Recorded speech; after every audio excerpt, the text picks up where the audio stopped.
Albert Einstein once said, everybody's a genius, but if you judge a fish by its ability to climb a tree, it will live its whole life believing that it is stupid. Ladies and gentlemen of the jury, today on trial we have modern day schooling. Glad you could come. Not only does he make fish climb trees, but also makes them climb down and do a 10-mile run. Tell me, school, are you proud of the things you've done? Turning millions of people into robots, do you find that fun? Do you realize how many kids relate to that fish swimming upstream in class, never finding their gifts, thinking they are stupid, believing they are useless? Well, the time has come, no more excuses. I call school to the stand and accuse him of killing creativity, individuality, and being intellectually abusive. He's an ancient institution that has outlived his usage. So, Your Honor, this concludes my opening statement, and if I may present the evidence of my case, I will prove it. Proceed. Exhibit A. Here's a modern day phone. Recognize it? Here's a phone from 150 years ago. Big difference, right? Stay with me. Here's a car from today, and here's a car from 150 years ago. Big difference, right? Well, get this. Here's a classroom of today, and here's a class we used 150 years ago. Now, ain't that a shame? In literally more than a century, nothing has changed.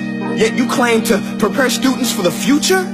But with evidence like that, I must ask, do you prepare students for the future or the past?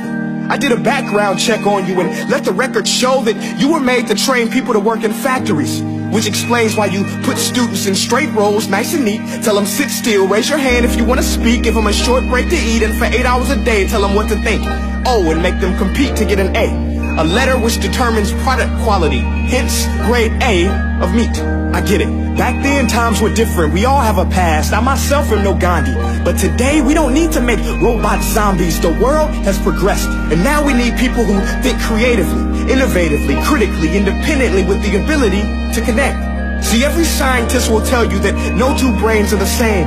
And every parent with 2 or more children will confirm that claim. So please explain why you treat students like cookie cutter frames or snapback hats, giving them this one-size-fits-all crap. Watch your language. Sorry, Your Honor, but if a doctor prescribed the exact same medicine to all of his patients, the results will be tragic. So many people will get sick, yet when it comes to school, this is exactly what happens. This educational malpractice, where one teacher stands in front of 20 kids, each one having different strengths, different needs, different gifts, different dreams, and you teach the same thing the same way? That's horrific. Ladies and gentlemen, the defendant should not be acquitted. This may be one of the worst criminal offenses ever to be committed. And let's mention the way you treat your employees. Objection. Overruled. I want to hear this. It's a shame. I mean, teachers have the most important job on the planet, yet they're underpaid? No wonder so many students are short-changed. Let's be honest. Teachers should earn just as much as doctors, because a doctor can do heart surgery and save the life of a kid. But a great teacher can reach the heart of that kid and allow him to truly live. See, teachers are heroes that often get blamed, but they're not the problem. They work in a system without many options or rights.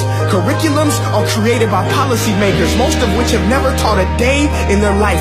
Just obsessed with standardized tests. They think bubbling in a multiple choice question will determine success. That's outlandish. In fact, these tests are too cruel to be used and should be abandoned, but don't take my word for it. Take Frederick J. Kelly, the man who invented standardized testing, who said, and I quote, "These tests are too cruel to be used and should be abandoned." Ladies and gentlemen of the jury, if we continue down this road, the results will be lethal. I don't have much faith in school, but I do have faith in people.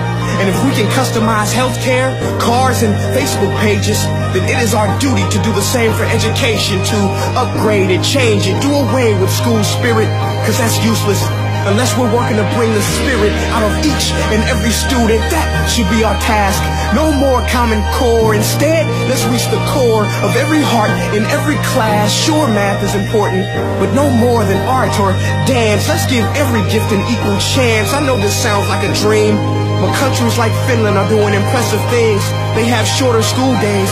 Teachers make a decent wage. Homework is non-existent, and they focus on collaboration instead of competition. But here's the kicker, boys and girls. Their educational system outperforms every other country in the world.